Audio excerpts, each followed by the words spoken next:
Welcome back. We are sitting at 17 degrees here in downtown Vancouver. Thanks so much for joining us this morning. Prime Minister Justin Trudeau is set to testify tomorrow over his government's failed contract with We Charity. The organization's co-founders were grilled yesterday. Mr. Poilievre, the floor isn't yours. We Foundation. Mr. Poilievre? Without prior consent or approval. Mr. Poilievre, do I have to suspend this meeting? Because I will. Now there will be order, I'll suspend the meeting, and that's it. The Conservative finance critic accused brothers Craig and Mark Kilberger of profiting from the cancelled Canada Student Services Grant Program, something they deny. The House Finance Committee also asked why the We Charity started hiring workers for the $900 million program before the deal was approved. The Kilbergers say they got the go-ahead from civil servants. We took the risk itself because simply, sir, we wanted to be ready for helping the students. Well, that, and we run a charity. This is what we do. Our whole mission for 25 years has been service to young people. So we were willing to take this risk. The Kilbergers also defend hiring members of Trudeau's family for speaking events, including his mother, Margaret, who is a mental health advocate. Several corporate sponsors like Royal Bank and Good Life Fitness have dropped their partnerships with We. A Vancouver woman has been reunited with the stolen teddy bear that contains her mother's voice. Late last night, Mara Serrano tweeted with a big smile, showing her holding the precious teddy. The story captured the country's attention. Mara joined us on BT Canada earlier this morning. We see this sign right here, of course, a stolen bear that happened to Mara Soriano. She's originally from Toronto, and her mom passed away, unfortunately, due to cancer just about a year ago. And before that, though, her mom, when she moved to Vancouver, gave her this beautiful teddy bear with her voice on it, giving her positive messages and stuff. So that was her association with her mom. That's what but it got stolen. And we heard about this, and we told you about this story. You're seeing it right here on Monday, and she joins us right now with the bear. We're so happy. How are you doing? I am over the moon. I've just been shaking this whole time since we've gotten the bear, and it's just been nonstop adrenaline, it feels like. We're so happy for you. And Ryan Reynolds got in on this. You're DMing each other. He is like, Yeah. I'll give you $5,000 to whoever has the bear. How did the bear come to you? It is the wildest story. So it's crazy. I've been nonstop looking for this bear for the past 4 days, and yesterday was the day that I decided to just take a break because, as you can see, we're in the process of moving in. We were moving in when this happened, and I've just been living in boxes, so I just wanted to take a rest yesterday. So I got an email at 9:30 p.m. from the Good Samaritan that got the bear, and he had seen the video footage of the theft, and he recognized the person right away. So he's not the best guy, obviously, because he's going around stealing people's bags. So he liberated her from him, and he sent me an email, and we set up a safe space to meet up. I got the reporter who broke the news because this wouldn't have been possible without her, and we made the exchange, and I couldn't believe it actually happened. It is actually the mama bear. Oh my gosh, Mara, and we have some even better news. You are getting married. Yeah. And we understand that this bear is going to have a role in your wedding too. Of course, she's going to sit right where my mom would have sat, right at the front of the aisle, and she's Mama Bear. Yeah, and for people that are still learning about this story, can you let us hear Mama Bear right now? Yeah. Is that possible? She's in perfect condition. Yes. It was kept in a bag the whole time, so I wonder if there she is. Always remember that you made mommy so proud. No matter where you are, a part of me will always be with you forever. I love you to infinity and beyond. Oh. Got Tina crying with you over here. Yeah. That's so beautiful. I'm so happy you have your bear. What do you want us to know about your mom? What do you want us to know about her? my mom was the best person in the whole world. I want to be just like her when I grow up. You know, she was incredibly generous. She would take the shirt off her back for you. She loved to laugh. She loved to play games. She loved to sing. And I couldn't think of a better ending for this story. Like, I had been so upset and so devastated this whole weekend thinking I disappointed her, that I could lose something so important to the both of us. And I think this outpouring of love and kindness and compassion, and actually finding the bear was all her doing. It's completely her doing, and she's so proud of you. You can tell she's raised a beautiful young woman as well. And your wedding coming up, is Ryan invited? Is that exactly Ryan Reynolds going to be there? The wedding.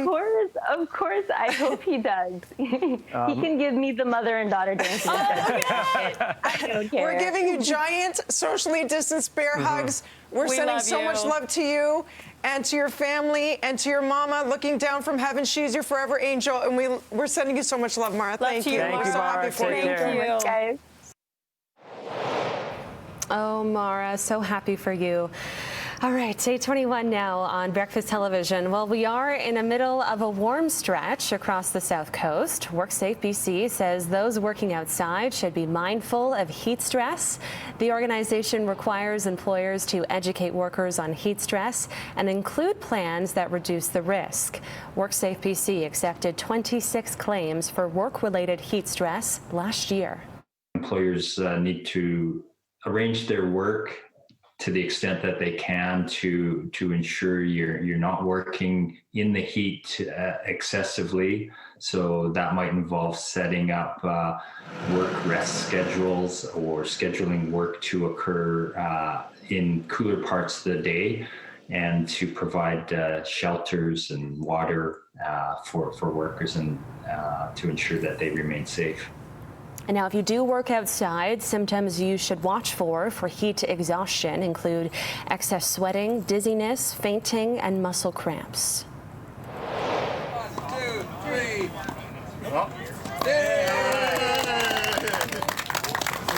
The Vancouver Pickleball community celebrating after the inaugural game was played on the city's first dedicated courts. Local players previously had to share courts with tennis players or visit other nearby cities to play outdoors. Mona Lee with the Vancouver Pickleball Association says it's something they've been fighting for 6 years. Everyone's having a great time. We're able to put up 6 temporary nets until the permanent nets come in, and every hour of every day, there's at least 20 to 30 people playing pickleball and all having a great time. And we're proud to have the world's top 5 pickleball player in the world, Steve Deacon, play in our courts. It's so important for the growth of the game to have the cities kind of piggyback the courts and make these, a designated area that pickleball players can come and play. We've always had to kind of battle with tennis players and paint it online, so this is a huge step for the growth of pickleball, not only in Vancouver, but the entire province. And one of the fastest growing sports in North America. Well, speaking of sports, dust off your jersey. The Vancouver Canucks take on the Winnipeg Jets 7:30 tonight on Sportsnet. Hockey fans won't be in the stands, but broadcasters are working overtime to amp up the viewing experience. Courtney Theriault takes us behind the scenes to see how this unique season will show up on TV. Well, I have lined up the absolute best seats in the house for the NHL's return to play. Okay, so I'm actually in front of my television, which is how most of us are going to experience the puck drop over the next couple of months. So the question becomes, just how will the game look and sound for us at home? It's 32 cameras, so it's a very elaborate, well-resourced broadcast. Well, Rogers Place and Scotiabank Arena won't have the normal 40,000 eyeballs peering down from the stands. There will be no shortage of cameras, including a unique set of eyes at center ice. That one is an arm that hangs underneath the scoreboard and can rotate 360 degrees. It was used at the NHL All-Star Skills Competition the last 2 years, but it's never done again. And while the fans will be MIA, don't expect any empty seats. Elaborate sets that are full of specialized lighting. They have staging. They've got monitors that they can populate with graphics or video. That's the initial thing that people, when they tune into a hockey game, they're going to be like, wow.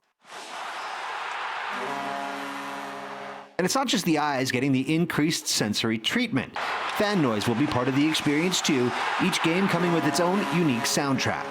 Team cheer, so you might hear Let's Go or Go Leafs Go or Let's Go Rangers, depending on the game. Whether there's a big hit or a penalty or an offside or a goal, we'll be able to augment the audio and it'll sound very authentic. Of Of course, the experience isn't complete without the knowledge of the Sportsnet broadcast talent. And unlike other pro leagues, they will be in their catbird seats inside the rinks. So Chris Cuthbert and Louis DeBrusque in Edmonton, Jim Hughes and Craig Simpson will be in Toronto. That gives them more of a normal situation where they can see everything in the rink. This broadcast endeavor, of course, is unlike any other, and that includes taking COVID-related precautions. So, no more closed quarters for production teams. Which means outboarding a lot of equipment, moving people around. So where you would normally have 10 people in a certain space, now you might only have 5. Given the unprecedented nature of the undertaking, the Sportsnet crew says the product at the starting line may look different than what we see when the cup gets hoisted. But there won't be a dull moment. All the way up to the Stanley Cup final, you're going to see us experimenting and making tweaks and changing the way it appears on the broadcast. In Edmonton, Courtney Theriault, City News. And if all goes well, 2 teams could end up playing into October. All right, 8:26 now on Breakfast Television. A return to school plan is expected to be unveiled by the province today. We'll tell you everything you need to know ahead of the announcement right here on Breakfast Television.